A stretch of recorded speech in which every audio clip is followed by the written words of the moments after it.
Salut à toi. Pensée du jour numéro 151.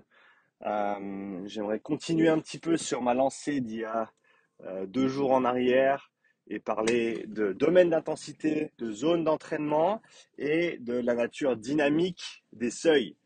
Hier après-midi, j'ai eu l'opportunité d'enregistrer un super podcast avec Andrew Sellers, qui est le cofondateur de VO2 Master, qui est aussi un des fondateurs de Balance Point Training, une entreprise de coaching, testing et coaching au Canada.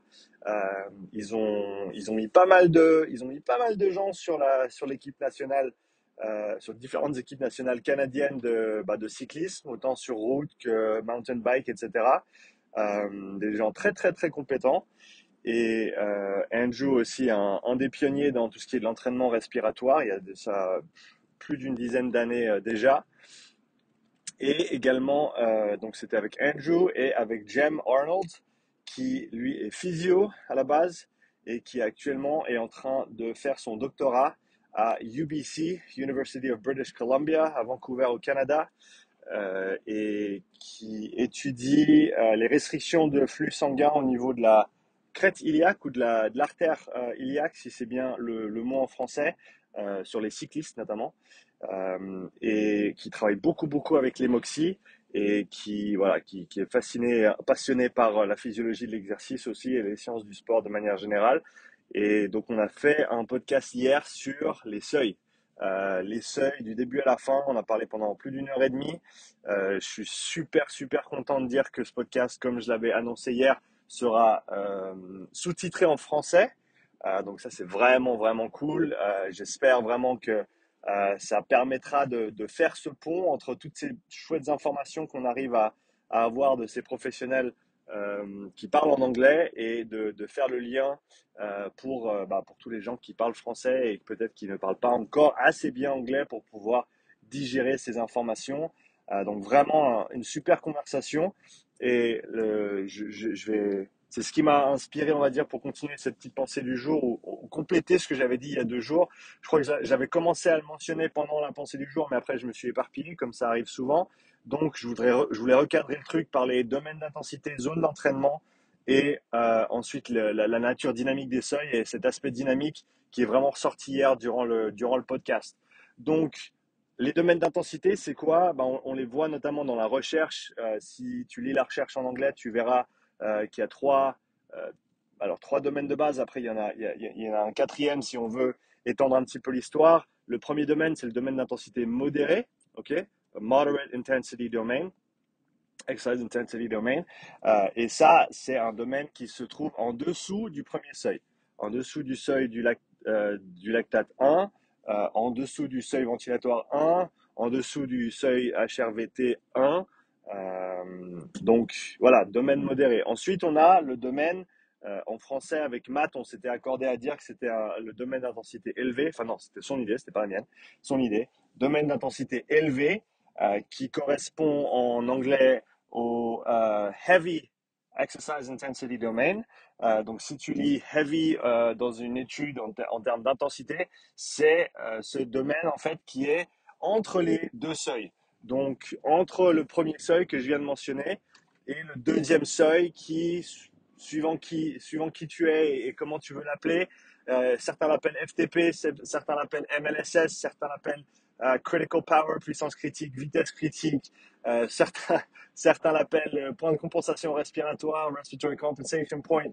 Enfin bref, domaine d'intensité élevé entre le premier et le deuxième seuil, c'est cette zone intermédiaire. Et ensuite, on a, pardon, pas cette zone, ce domaine intermédiaire.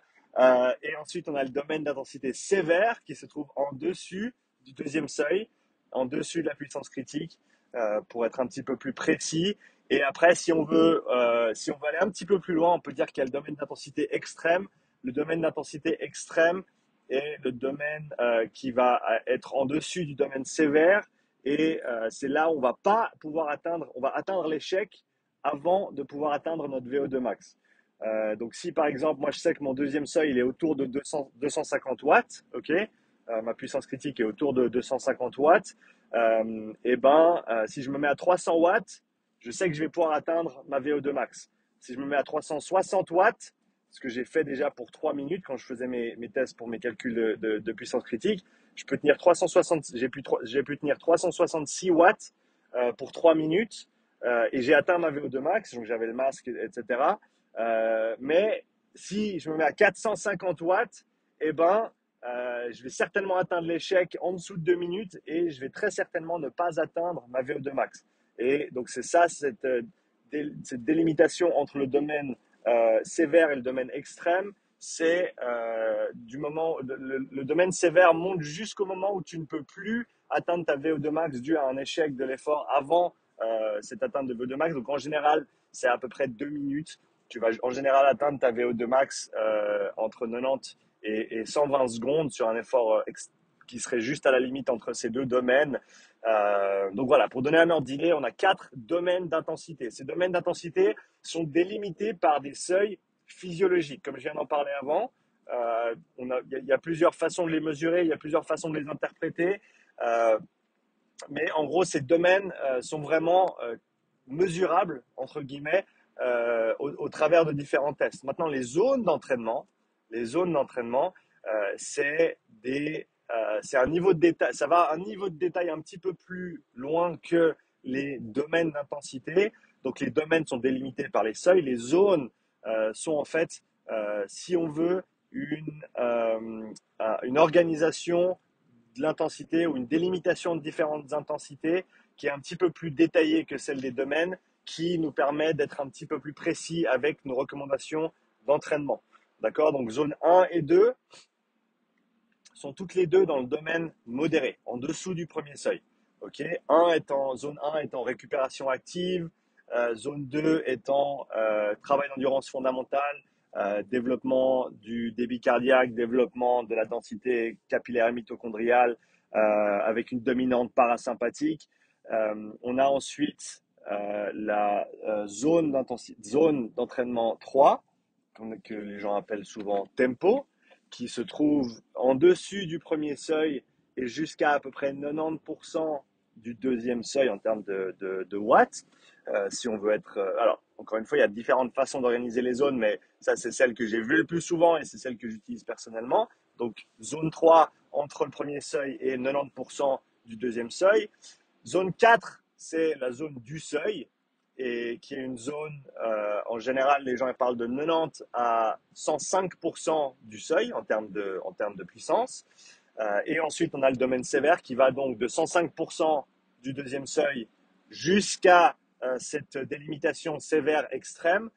Donc, encore une fois, il faut, idéalement, si tu as ta puissance critique et que tu fais ensuite un petit calcul pour déterminer ton temps à l'échec sur 2 minutes, ou pardon, ta puissance que tu pourrais maintenir sur un effort de 2 minutes jusqu'à l'échec, tu arrives à peu près à estimer cette limite entre sévère et extrême. Et là, je mettrais zone 5 de 105% pardon, jusqu'à cette limite. Et ensuite, zone 6 au-dessus. Après, il y a d'autres façons de rajouter plus de zones, 7, 8, 9, pour tout ce qui est du travail un petit peu plus court, beaucoup plus intense. Mais si on reste dans les grandes lignes de zone 1 à 6, on a cette distribution qui va venir en fait se superimposer sur les domaines d'intensité et les différents seuils qu'on a pu idéalement mesurer et ou calculer. Si on parle de puissance critique, c'est un calcul plus qu'une mesure en tant que telle. Donc voilà, maintenant, pour venir chambouler tout ça, et ça c'est vraiment quelque chose qui est ressorti hier, ces seuils et ces domaines, mais surtout on va dire les seuils, parce qu'on se rappelle que les domaines sont basés sur les seuils, ces zones de transition, ou ces points théoriquement de transition, eh ben, on sait que ces seuils, ils sont déjà dépendants du protocole utilisé. C'est-à-dire que sur un rampe continu avec, par exemple, plus 10 watts ou plus 20 watts toutes les 2 minutes sans arrêt, ou sur un test intermittent avec des paliers de 10 minutes, eh ben, ces seuils ne vont pas nécessairement se manifester à la même intensité, au même endroit. Des fois même, ce sera même dur de les voir. Par exemple, au niveau respiratoire, sur ce premier seuil, eh ben, la composante du temps fait que c'est un peu plus compliqué que un seuil à une intensité donnée. Non, c'est un seuil à une intensité donnée sur un protocole donné à un moment dans le temps. D'accord? Parce que, pour rajouter un petit peu de complexité à l'histoire, donc comme je viens de le dire, les seuils sont dépendants du protocole utilisé. C'est-à-dire que si tu utilises trois protocoles différents, tu auras certainement trois seuils qui seront au minimum légèrement différents. Peut-être que ça tombera pile poil, mais peut-être qu'ils seront, on va dire, dissociés entre les différents protocoles. En plus de ça, donc, comme je l'ai dit, par rapport au protocole, les temps de travail à chaque intensité vont avoir un impact sur où se trouvent ces seuils, étant donné que, surtout dès le moment où on dépasse le premier seuil, on a cette composante énergétique au niveau du glycogène, des stocks de glycogène qui sont utilisés plus ou moins rapidement, avec plus ou moins donc un travail qui est effectué plus ou moins de manière plus ou moins efficiente, en sachant que des gens peuvent durer plus ou moins longtemps à partir du moment où tu passes ce premier seuil et que tu trouves dans ce domaine d'intensité élevée, heavy intensity domain. Certaines personnes vont pouvoir durer très longtemps, certaines personnes vont pouvoir durer moins longtemps. Et donc ça va avoir une influence sur quand ces différents seuils se manifestent. Et en plus de ça, on a cette nature dynamique des seuils suivant notre état de récupération du jour, suivant les entraînements qu'on a fait la veille, suivant l'environnement, la température, l'humidité, suivant notre état mental également. Et donc, je pense que ça, c'est quelque chose qui a été très bien illustré hier, surtout par Andrew pendant le podcast hier. C'est le fait que un seuil qui est déterminé à partir d'une seule mesure et qui est fixé à un point déterminé dans le temps, c'est un concept, c'est une idée, mais c'est pas quelque chose de précis et c'est pas quelque chose sur lequel on doit, en gros, mettre toutes nos billes. On doit pouvoir réfléchir au fait que, voilà, on a trouvé ce seuil sur ce protocole, ce jour-là, mais suivant comment la personne respire, suivant comment la personne se sent, suivant comment la personne s'est entraînée hier, suivant, etc., etc., etc., suivant tous ces différents paramètres, eh ben, le seuil sera à un autre endroit. Donc, je pense que c'est déjà important de réaliser que ce n'est pas des points définis sur le spectre d'intensité, c'est vraiment plus des zones de transition, ok, voilà, des petites fourchettes de transition pour pas venir mélanger les zones d'entraînement et une zone de transition. C'est une fourchette. Le seuil, c'est une fourchette d'intensité où on va avoir une transition au niveau de l'état interne, au niveau de l'état physiologique, qui va avoir un impact sur notre capacité à tolérer un certain temps d'effort, une certaine intensité d'effort, suivant différents paramètres. Mais ces seuils sont dynamiques. Et donc, ça enlève pas ça enlève pas l'importance du test en lui-même. Ça enlève pas l'importance d'établir à un moment dans le temps certaines priorités d'entraînement, certains paramètres au niveau du profil de l'athlète, surtout avec les différents systèmes et leur interaction les uns par rapport aux autres. Donc encore une fois, c'est très différent de se dire je vais faire un test, je vais sortir mes seuils et après rouler jeunesse en avant et puis on s'entraîne. Mais pourquoi on s'entraîne et comment on s'entraîne? Et je pense que c'est là où c'est intéressant sur un test d'avoir autant d'essayer d'interpréter et de déterminer ces seuils, mais également d'observer et de qualifier, on va dire, on a l'aspect quantitatif au niveau des seuils qui va nous donner nos domaines d'intensité et donc nos zones d'entraînement, d'accord? En sachant bien sûr que ces seuils et ces domaines sont propres à ce protocole et à ce moment, à cet instant T dans le temps, et sont susceptibles à des changements suivant l'état de l'athlète, mais également ensuite de qualifier chaque système physiologique impliqué ou les grands systèmes physiologiques impliqués, notamment respiratoire, cardiaque, vasculaire, musculaire, métabolique, neurologique, etc., pour déterminer des priorités d'entraînement par rapport à ce profil, par rapport à la discipline de l'athlète et par rapport au moment dans le temps où on se trouve dans la saison dans la préparation de la tête pour un événement à un instant T. Donc je pense que c'est vraiment un aspect qui est, à mon avis, dont on parle pas assez. On se dit, voilà, le seuil, il est à mon premier seuil, il est à, voilà, pour moi, mon premier seuil, il est certainement autour des 165, 170 watts.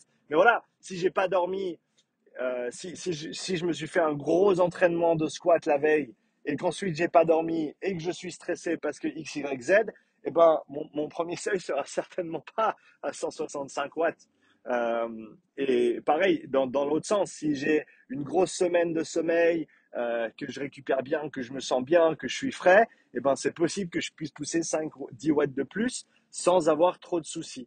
Et donc, c'est important d'avoir cette nature dynamique des seuils en tête et de ne pas rester bloqué sur une intensité à un moment donné. Et c'est là où on commence à faire la transition de la science de l'entraînement vers l'art du coaching et de faire de commencer à ramener ces deux idées ensemble et de se dire, eh ben, j'ai mes données que j'ai extraites du test à un moment T dans le temps, mais maintenant je vais l'appliquer avec mes connaissances en tant que coach et avec la finesse et le détail qu'on arrive à apporter au niveau de l'art du coaching, entre guillemets, par rapport à l'athlète à un instant T, par rapport à son état du jour, par rapport à ce que nous, on avait écrit sur le programme et ce que nous, on avait prévu, et comment est-ce qu'on l'ajuste suivant l'état de l'athlète. Donc, il y a cette interaction entre les deux côtés qui est extrêmement importante.